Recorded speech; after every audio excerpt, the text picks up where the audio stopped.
विपक्ष चुनाव आयोग पर सवाल उठाता आ रहा है। खासकर लोकसभा में विपक्ष के नेता राहुल गांधी चुनाव आयोग को घेरते रहे हैं। विपक्ष की तरफ से चुनावों में धांधली की बात कही जा रही है। इस बीच चुनाव आयोग ने राहुल गांधी के आरोपों को स्वीकार कर लिया है। वोटर लिस्ट में जो धांधली चलती थी, चुनाव आयोग ने उसे सुधारने की तैयारी कर ली है। चुनाव आयोग ने बड़ा फैसला लिया है और इसकी शुरुआत बिहार से होने जा रही है। तो क्या है फैसला चुनाव आयोग का और क्या है पूरी खबर, जानने के लिए देखिए ये रिपोर्ट।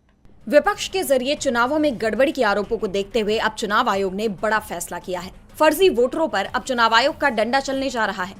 देश भर के वोटर लिस्ट में गलती से शामिल अवैध प्रवासियों को हटाने के मकसद से चुनाव आयोग ने एक फैसला लिया है। आयोग अब मतदाता सूची से फर्जी नामों और अयोग्य व्यक्तियों को हटाने के लिए दस्तावेजों के पुनः सत्यापन और घर घर जाकर जांच अभियान शुरू करने की योजना बना रहा है।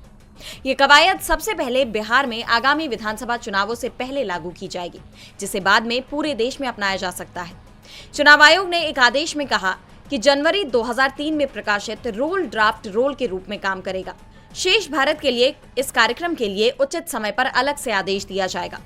आयोग ने नए आवेदकों के साथ साथ मौजूदा मतदाताओं जो 2003-04 में किए गए अंतिम विशेष गहन पुनरीक्षण यानी SIR के बाद नामांकित हुए हैं, उनके लिए यह अनिवार्य कर दिया है कि वो एक स्व सत्यापित घोषणा प्रस्तुत करें कि वो भारतीय नागरिक हैं। ऐसे में वोटरों को अपने जन्म स्थान का प्रूफ देना होगा, जिसमें जन्म या पंजीकरण या प्राकृतिकरण शामिल है। इसे जन्म की तारीख और स्थान के दस्तावेजी सबूत या पंजीकरण या प्राकृतिकरण के प्रमाण पत्र के साथ साबित करना होगा। इसकी शुरुआत बिहार चुनाव से होगी। बिहार के लिए SIR आज से शुरू होगा। बिहार में इस साल के अंत में चुनाव होने हैं, जिसे लेकर तैयारियां शुरू हो चुकी हैं। ऐसे में चुनाव आयोग बिहार चुनाव की जमीन तैयार करने में जुटा हुआ है।